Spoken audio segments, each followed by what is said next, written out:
जो लोग डायरेक्टली या इनडायरेक्टली प्रधानमंत्री और होम मिनिस्टर की तारीफ करते हैं, मिलने जाते हैं, मैं सीरियसली इस बात को बता रहा हूं, मिलने जाते हैं, उन लोगों का बायकॉट होना चाहिए, वो गद्दार हैं। क्या बात करेंगे आप आरएसएस के लोगों से जो इस बात को तय कर चुके हैं कि हमें संविधान खत्म करके मनुस्मृति लागू करनी है? उनसे क्या बात करके और क्या समझाएंगे उन्हें सिर्फ ये जाके कह सकते हैं कि हम आपके पैरों में गिर चुके हैं, हम आपकी हर बात मानेंगे, सिर्फ हमें हमारी कम्युनिटी को धोखा देने का रास्ता बता दो। कैसे हम उनसे मीठी मीठी बातें करके, कैसे जज्बाती तकरीरें देके उनको बेवकूफ बनाएं और आपकी मदद करें, ये काम कर रहे हैं जो लोग उनसे मिलने जाते हैं। ये समझ लीजिए आप, उन्होंने सारी इंस्टीट्यूशंस जो हैं हाईजैक कर ली हैं। उन्होंने हम लोगों के, खास तौर पे एससी एसटी, माइनॉरिटीज और ओबीसी के जितनी टॉप लीडरशिप है सब हाईजैक कर ली। इस बात को जब तक हम तस्लीम नहीं करेंगे हम एक कदम आगे नहीं बढ़ा पाएंगे। अपने अंदर से गद्दारों को आइडेंटिफाई नहीं करेंगे हम एक कदम आगे नहीं बढ़ा पाएंगे। सबसे पहला काम है, हम लोग इतने कमजोर नहीं हैं, समझ लीजिए आप, ये गद्दार हैं जो हमारे पैरों में बेड़ियां बांध रहे हैं। आइडेंटिफाई कीजिए उन गद्दारों को जो डायरेक्टली या इनडायरेक्टली ये बोलते हैं कि हेमंत बिस्वा शर्मा एक बहुत अच्छा चीफ मिनिस्टर है। आइडेंटिफाई कीजिए ऐसे लोगों को और उनको पनिश कीजिए, उनका सोशल बाइकआउट कीजिए। ये तो हम आराम से कर सकते हैं। दो रास्ते हैं, कोर्ट का रास्ता है, लेकिन सुप्रीम कोर्ट वो रास्ता नहीं है। कोर्ट का रास्ता जब है जब हम बहुत सारे केसेस, रोज ये पूरे देश को लूट के खा रहे हैं आरएसएस और बीजेपी के लोग, हम multiple cases grass root level पे बहुत सारी जगह पे करें, एक एक आइडेंटिफाई करें आरएसएस के कार्यकर्ता को कि कौन स्कूटर पे चलता था और आज मर्सिडीज में चल रहा है, उसको आइडेंटिफाई करें, उसके खिलाफ करप्शन के केसेस करें। ये एक काम करना होगा हमें। दूसरा, अगर हम पीसफुल प्रोटेस्ट करके जेलों में जाने के लिए तैयार नहीं है तो ये सब बातें बेकार हैं। अगर हम लाठी खाकर जेलों में जाने को तैयार नहीं है, अगर हम गोली खाकर जेलों में जाने को तैयार नहीं है तो ये सब चीजें बेकार हैं। ये चाहते हैं कि ये हम करते रहें और वो जो काम कर रहे हैं वो करते रहें। तो पहला रेजोल्यूशन ये होना चाहिए कि हमें अपने देश को अगर बचाना है, संविधान को अगर बचाना है तो हमें जेल जाने के लिए तैयार रहना पड़ेगा। और जेल जाने वालों में सबसे पहला नंबर लीडरशिप का आना चाहिए, क्योंकि हम लोगों को लोग इज्जत करते हैं ना, हमारी ताकत क्या है। आज मुझे लोग इतना पसंद करते हैं, मैं क्या हूं, एक छोटा सा अदना सा वकील हूं। आज लाखों लोग मुझे सपोर्ट करते हैं, वो मेरी ताकत है। नहीं तो मेरी औकात और हैसियत नहीं है कि मैं चूं भी कर जाऊं इन लोगों के सामने। ये समझ लीजिए आप। और ये बात तस्लीम हमारे सारे एमपी एमएलए, बड़ी बड़ी तंजीमों के लीडर्स को करना चाहिए। उनकी अपनी जाती हैसियत और औकात किसी की नहीं है, मैं इस बात को तस्लीम करता हूं। आज अगर हम लोग इतनी जोर से बोल पा रहे हैं तो हमारे पीछे लोगों की ताकत है, उसकी वजह से हमें उन्हें धोखा नहीं देना चाहिए। जो अपने आप को जितना बड़ा लीडर समझता है उसे जेल जाने के लिए, गोली खाने के लिए, लाठी खाने के लिए सबसे पहले तैयार होना चाहिए आज। और जो ऐसा नहीं करता, जो इसके लिए बहानेबाजी करता है, मसलियत बताता है कि मसलियतन जो है ना, लफ्ज बोलने वाला गद्दार है। मसलियतन ये नहीं बोलेंगे कि मैं जेल जा रहा हूं, मसलियतन हमें प्रोटेस्ट नहीं करना चाहिए। गद्दार, बेईमान, ये हमें बोलना पड़ेगा खुल के, एक बात। दूसरी बात, ये हमारा सबसे पहला इशू आर्टिकल 1 होना चाहिए कॉन्स्टिट्यूशन का। आर्टिकल 1 क्या है? भारत की जो सीमाएं है ना उसको अक्षुण्ण रखना। चाइना 2000 किलोमीटर हमारी जगह खा गया है। हम किसी और मुद्दे पे बात नहीं करेंगे, दो मुद्दे हमारे शुरुआत के होने चाहिए।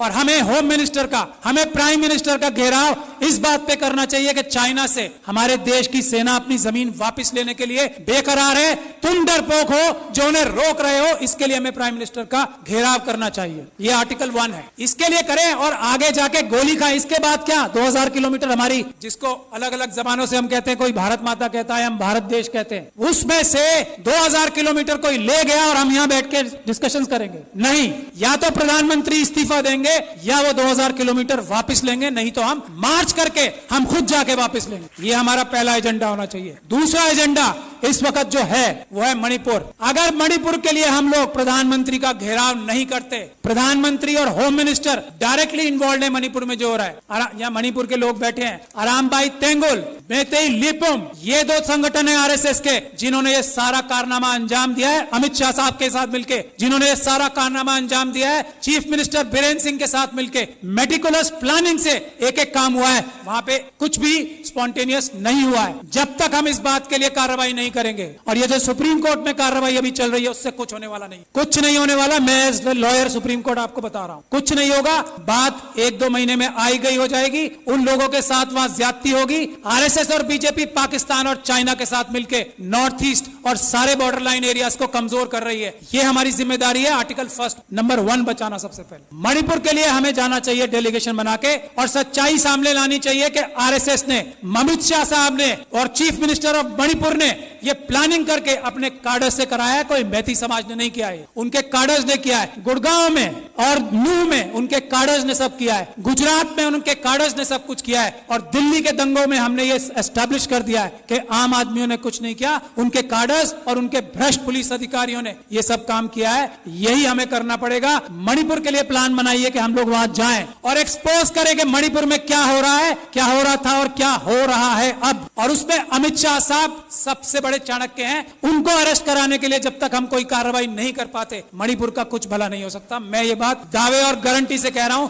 He is the main mastermind, mister Amit Shah. वो वहां जाके बैठे ही इसलिए थे कि उन्होंने ये सब प्लानिंग करनी थी कि सब कुछ ठीक चल रहा है या नहीं। वरना भारत के होम मिनिस्टर में इतनी ताकत होती है चेयर में, चाहे कोई डफर भी बैठ जाए उस पे। अमित शाह साहब की बात नहीं कर रहा हूं, ये डफर वर्ड उनके लिए इस्तेमाल नहीं किया मैंने। अगर कोई डफर भी बैठ जाए, भारत के होम मिनिस्टर की चेयर में इतनी ताकत होती है कि सब शांति वहां पे एक दिन में हो जाए। लेकिन जो होम मिनिस्टर वहां अपनी प्लानिंग ही करने गया था, इंप्लीमेंटेशन देखने गया था गुजरात मॉडल की, वो उससे क्या उम्मीद करते हो? आज तक किसी आदमी ने यह बोला है कि Amit Shah is the main mastermind of Manipur? नहीं बोला। यही हमारी कमी। तो मेरी यही गुजारिश है, एक तो जेल जाने के लिए जो लोग तैयार हैं, गोली खाने के लिए जो लोग तैयार हैं, लाठी खाने के लिए जो लोग तैयार हैं, वही बोले कि मैं लीडर हूं, वरना वो गद्दार है। मेरा ये मानना है। बाकी अपनी अलग अलग राय सबकी हो सकती है। यही एक टेस्ट है। अच्छी से अच्छी बात कोई भी कर सकता है। एक से बढ़कर एक स्पीच देने वाले, एक से बढ़कर एक भाषण देने वाले हम लोगों में भी हैं और आरएसएस में भी हैं। जबान की वैल्यू आजकल 0 हो गई। सड़क पे आए, गोली खाएं, तब बताएं कि मैं लीडर हूं, वरना मैं गद्दार हूं। ये बात तय है। मैं गोली खाने के लिए तैयार हूं आज इसी वक्त से। और जब आप लोग दावत देंगे कि गोली खाने के लिए सबसे आगे मैं रहूंगा, मैं ये गारंटी दे रहा हूं अपनी तरफ से। और मैं ये उम्मीद करता हूं कि इस हॉल में बैठा हर एक इंसान जो अपने आप को लीडर कहना चाहता है, वो गोली खाने के लिए, इस वक्त देश बचाना है तो गोली खाने के लिए तैयार रहना पड़ेगा। अमित शाह साहब को मणिपुर के लिए अरेस्ट कराना जरूरी है। इसके लिए हमें कार्रवाई करनी पड़ेगी। मेरी जहां भी सर्विसेज आपको दरकार होंगी, मैं वॉलंटियर करता हूं अपने आप को। बहुत बहुत शुक्रिया। जय भीम, जय Bharat. Thank you very much. Shahid Ali.